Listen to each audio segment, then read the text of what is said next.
The export of timber, veneer and other commercial production of charcoal.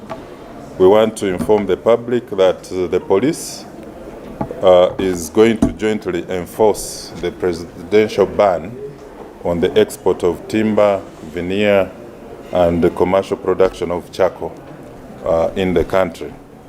You are aware that His Excellency the President issued a ban on unsustainable harvesting of trees for timber, veneer products, and also destructive charcoal burning.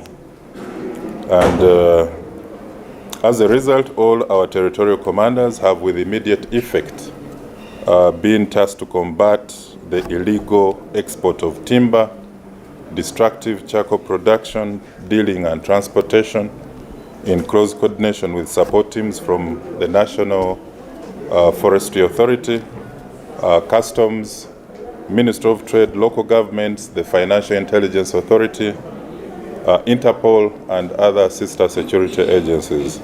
So all timber traders, transporters, middlemen, and locals who often work in complex networks to facilitate the illegal transportation of timber across our land, air or water bodies are warned that it is now an illegality to export timber out of the country.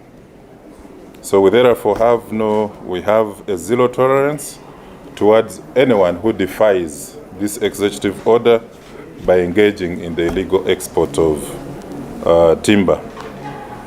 So right now our task teams are trying as much as possible to identify and target all timber trafficking hotspots with emphasis on land, air and water border points, along with companies. Also, we are carrying out intel on some of the unscrupulous dealers, companies, criminal elites, politicians who will attempt to skirt the presidential directive. So we are warning them as well.